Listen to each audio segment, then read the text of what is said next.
สบายดีสวัสดีพี่น้องของฝ่ายสุขคนเนาะบ่าวเจอบ่าวเล่าไต่คือเก่าพี่น้องเนาะมื้อนี้ก็สิมาเล่าประสบการณ์นะครับเนาะว่าการที่บ่าวเจอเข้ามาทำงานในประเทศไทยเป็นเวลา4ปีแล้วพี่น้องเนาะคือหลายอยังแน่เนาะระยะเวลาผ่านไป4ปีแล้วทุกคนเนาะก็สิมาอัปเดตเนาะหลังจากที่เฮาทำงานเก็บเงินเป็นเวลา4ปีนะพี่น้องเนาะมีอุปสรรคแนวไหนเนาะทุกคนเนาะมีอีกอย่างหลายๆอย่างที่ผ่านมาบ่เนาะอันนี้คือการที่มาทำงานในประเทศไทยเนาะทุกคนเนาะอาจจะอยู่ไปเรื่อยๆเนาะทุกคนเนาะอยู่ไปเรื่อยๆเนาะขอแต่อยู่ดีมีแห้งเนาะทุกคนเนาะขอแต่บ่เป็นหยังเนาะทุกคนเนาะคือประสบการณ์แม่นเริ่มต้นเลยก็คือเริ่มต้นจากการเป็นหนี้ก่อนเนาะทุกคนเนาะการเป็นหนี้คือสิ่งที่คิดอยู่ในตอนนั้นเนาะทุกคนเนาะเฮ็ดจังได๋ก็ได้ขอแต่ได้มาทำงานอยู่ประเทศไทยเนาะทุกคนเนาะอยากมีเงินอยากมีงานประจำอยากมีเงินเก็บเนาะทุกคนเนาะพร้อมณตอนนั้นก็แม่นได้ตั้งใจเอาลูกนำแน่ทุกคนเนาะว่าเจอก็ได้คิดไว้ว่าเอาลูกก่อนเนาะเดี๋ยวก็ขึ้นมาทำงานเนาะแล้วก็ส่งเงินไปเลี้ยงลูกนำเนาะทุกคนเนาะก็คือจังแบบว่าเฮาบ่ต้องแบบมาเฮ็ดงานน่ะมีลูกแล้วก็กลับไปมันก็สิได้เป็นการสรุปเนาะทุกคนเนาะเส้นทางการทำงานของเฮาเนาะทุกคนเนาะก็เลยตัดสินใจเอาลูกก่อนเนาะก็เลยขึ้นมาทีเดียวทุกคนเนาะปีแรกพี่น้องยังบ่ทันได้เก็บเงินเนาะยังบ่ทันได้มีหยังจ่ายหนี้เนาะทุกคนเนาะใช้เวลาปีหนึ่งทุกคนหลังจากนั้นก็ช่วงต้นปีที่2เนาะทุกคนเนาะก็ได้ไปออกรถมอเตอร์ไซค์คันหนึ่งรถจักรนี่เนาะทุกคนเนาะซึ่งณตอนนั้นก็สิแจ้งไปเลยเนาะว่าราคามันเท่าไหร่เนาะแต่ตกเป็นเงินบาทมันเท่าไหร่เนาะช่วงนั้นก็เป็นเงินประมาณ600,000ปลายเนาะทุกคนเนาะค่าเงินกีบทุกคน1,100,000 600,000ปลายเนาะก็จำบ่หลายคือกันเนาะแต่ว่าราคารถน่ะแม่น37ล้านกีบเนาะทุกคนเนาะ37ล้านกีบเป็นรถเบฟ110เนาะทุกคนปี2023ณตอนนั้นเนาะทุกคนเนาะก็ออกรถบ่ได้ซื้อสดได้ทุกคนคือผ่อนเนาะทุกคนเนาะจ่าย2งวดเนาะทุกคนเนาะจ่าย2งวดก็ไล่ผ่อนรถไปอีกเนาะทุกคนเนาะแต่ว่าในนั้นมันก็บ่ทันได้จบเนาะค่ารถเนาะก็ได้เก็บเงินเนาะเพราะว่าเฮาก็ผ่อนเป็นรายปีเนาะทุกคนเนาะก็เลยบ่ได้ฟ้าวก็ได้เก็บเงินพอไหลเงินอยู่ก่อนหนึงแล้วทุกคนเนาะก่อนหนึงก็เลยตัดสินใจเนาะเฮ็ดบ้านเนาะทุกคนเนาะเฮ็ดบ้านในที่นี้บ่แม่นว่าเฮ็ดเบิดหลังนะทุกคนเนาะคือแบบต่อเติมเนาะต่อเติมหรือว่ารีโนเวทบ้านเนาะทุกคนเนาะเป็นบ้านเก่าบ้านใหม่เฮานี่แหละเนาะรีโนเวทก่อกะลางเนาะทุกคนเนาะบ้านเฮาเอิ้นเนาะถ้าภาษาไทยก็น่ะบ้านใต้ถุนเนาะมีใต้ถุนแล้วก็ก่อข้างล่างนะครับเนาะก่อกะลางพี่น้องเนาะก็เฮ็ดมาเรื่อยๆเนาะทุกคนเนาะ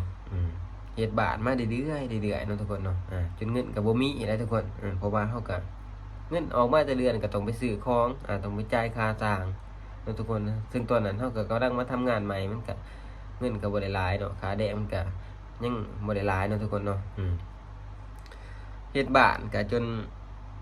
โอ้พี่น้องเบิดโตเนาะทุกคนเนาะมีเงินเก็บอยู่เนาะเพราะว่าเฮาก็มีส่วนใส่ส่วนเก็บของเฮานั่นแหละเนาะที่นี่ตกมาฮอดเดือน6เนาะพี่น้องเนาะเดือนที่เขาเจ้าทำนาเนี่ยเนาะอยู่ดาวเฮาเนาะยามฝนเนาะเขาทำนานี่ครอบครัวว่าเจอกับบ่มีรถไถพี่น้องไงมันว่าบ่มีรถไถคือมีอยู่แต่มันเก่าเนาะทุกคนเนาะมันใส่งานแบบแล้วก็พังอันนี้นะก็ได้มาคิดว่าโอ้แทนที่เฮาสิแบบมาซ่อมมานั่งซ่อมมันอยู่นี่เสียเงินหลายเทื่อเฮาไปซื้อใหม่เนาะกัดฟันสู่พี่น้องไปซื้อรถใหม่เนาะทุกคนเนาะโอ้พี่น้องซึ่งราคารถนี่ก็สูงเนาะทุกคนเนาะ100,000 กว่าบาทได้พี่น้องรถ100,000 กว่าบาทเด้อเนาะตอนนี้ก็ยังผ่อนบ่ทันจบพี่น้องไงยังอีกงวด2งวดเนาะก็จบแล้วซึ่งราคาบ้านก็บ่ทันได้แจ้งเนาะพ่อแม่พี่น้องก็คือบ่เจอก็บ่แน่ใจเนาะวันเบิดเท่าไหร่เนาะที่แน่ๆก็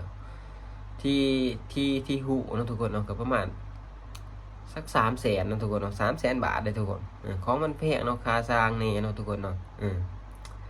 แพงดีๆพี่น้องเลยเฮาเก็บเงินมาแบบหลายๆเดือนเนาะ2-3 ปีจังซี่นะทุกคนเนาะกลัวสิได้ปานนี้นะทุกคนเนาะกลัวสิตั้งตู้ไหลพี่น้องใช้เวลา2-3 ปีนะทุกคนเนาะโอ้บ่ธรรมดาคือบ่แน่ใจว่าเบิดหลายปานใดเนาะในการเฮ็ดบ้านนะทุกคนเนาะเพราะว่ามันก็มันยิกมันย่อยเนาะทุกคนเนาะเฮาบ่ได้กำรวมทีเดียวเนาะทุกคนเนาะสิ่งที่เฮาประเมินไหลก็ประมาณนั้นเนาะทุกคนเนาะสัก300,000ที่จริงมันน่าจะเด้อนะพี่น้องเนาะน่าจะเด้ออยู่ว่าเจอคิดว่าเนาะประมาณนี้เนาะทุกคนเนาะสิ่งที่เฮาไหลในการมาทำงานเป็นเวลา4 ปีพี่น้องทุกคนเป็นจังไดแหน่เนาะทำงานอยู่ไสเนาะทุกคนเนาะคอมเมนต์ได้เนาะทุกคนเนาะให้กำลังใจกันในกันเนาะทุกคนเนาะบ่ต้องซีเรียสนะครับเนาะจักมื้อหนึงคิดว่ามันต้องเป็นของเฮานะครับผมมันต้องเป็นของเฮาถ้าเฮามีความอดทนมีความตั้งใจเนาะทุกคนเนาะคือบางเจอกับตอนแรกก็ท้อได้พี่น้องท้อแล้วว่าตัวเองมาเฮ็ดงานนี่ครับแบบว่ามันเมื่อยนะปีหนึ่ง2 ปียังบ่ทันได้มีเงินเก็บพี่น้องจะคิดเบิ่งปีหนึ่ง2 ปียังบ่ทันได้มีเงินเก็บยังจ่ายหนี้ยังเฮ็ดนั่นเฮ็ดนี่อยู่เนาะเฮาซึ่งตอนนั้นเฮาก็รู้สึกว่าเมื่อยนะพี่น้องรู้สึกว่าท้อเป็นหยังเฮาคือบ่คือคนอื่นเขาเนาะก็ได้กลับมาคิดใหม่เนาะหนึ่งต้นทุนชีวิตของเฮามันบ่คือคนอื่นเนาะทุกคนเนาะคือเฮานี่อยากได้หยังก็ต้องหาเอาเองเนาะทุกคนเนาะโอเคบ่เป็นหยังเฮาบ่โทษผู้ใดเราเจอคิดในใจนะบ่ต้องโทษไผเฮาสิหาเอาเองทุกอย่างเนี่ยทุกอย่างที่เฮาหาเฮาสิใส่อย่างสบายใจนะทุกคนเนาะก็คือบ่ได้เฮ็ดให้ไผเดือดร้อนแล้วก็บ่ได้หวังนำผู้ใดนะทุกคนเนาะเฮาหามาเองเนาะทุกคนเนาะประมาณนี้เนาะเฮาอยากได้รถเฮาซื้อรถเฮาอยากได้บ้านเฮาเฮ็ดบ้านเนาะทุกคนเนาะเพื่อความสบายของเฮาเองเนาะทุกคนเนาะบ่ได้เพื่อผู้อื่นเนาะถ้าเฮาบ่มีก็ต้องไปยืมผู้อื่นมันก็เป็นการเดือดร้อนเนาะทุกคนเนาะถ้าเฮ็ดของเขาเพพังมามันก็ได้เสียค่าใช้จ่ายเนาะเพราะว่ามันเสียหายเนาะทุกคนเนาะของสมุนมันแพงเนาะทุกคนก็น่าจะเข้าใจเนาะเศรษฐกิจบ้านเฮาหรือว่าค่าของสีมันเป็นจังไดเนาะทุกคนเนาะถ้าบ่ได้มาเฮ็ดงานอยู่ไทยพี่น้องเอ้ยบ่มีวันมีรถเนาะมีบ้านเนาะบ่มีเด็ดขาดพี่น้องเอ้ยคือมันบ่มีทางหาเนาะว่าสิหาด้วยวิธีใดเนาะทุกคนเนาะซึ่งทุนเฮาก็บ่มีเนาะทุกคนเนาะซ้ำบ่พอเฮาติดลบมาแต่แรกแล้วเฮาเป็นหนี้มาก่อนนะพี่น้อง4-5 หมื่นนะจังซี่ทุกคนคือมันหนักแฮงอีหลีแล้วตอนนั้นเนาะคือตอนนี้เฮาก็สามารถผ่านไปได้แล้วพี่น้องเฮาผ่านมันไปได้แล้วเนาะที่เหลือก็มีแต่เล็กๆน้อยๆเนาะเฮาก็เก็บเฮ็ดเอาน้ำหลังบ่เป็นหยังพี่น้องคือจุดใหญ่ๆนี่เฮาผ่านเนี่ยเนาะเรื่องอนาคตข้างหน้าเฮาจังว่ากันทีหลังเฮาก็บ่ต้องละเอียดเนาะอันนี้แหละคือประสบการณ์ว่าเจอที่ผ่านมา4 ปีพี่น้องเนาะว่าหลายอย่างแหน่นึงคือ1คืออันนั้นพี่น้องเนาะอาจจะบ่ทันได้เอาสมบูรณ์เนาะก็ยังตกแต่งซื่อๆพี่น้องแต่ก็พออยู่หลายเนาะบ้านเฮาก็บ่ได้อิหยังหลายดอกเนาะแล้วก็รถจักรเนาะแล้วก็รถไถพี่น้อง3อย่างเนาะหลักๆที่เฮาไหลมาเนาะทุกคนเนาะแล้วก็ต่อไปก็สิตั้งใจเก็บเงินอีกเนาะทุกคนเนาะอาจจะได้ขอบใจขอบคุณพี่น้องที่เข้ามารับชมคลิปเนาะบ๊ายบาย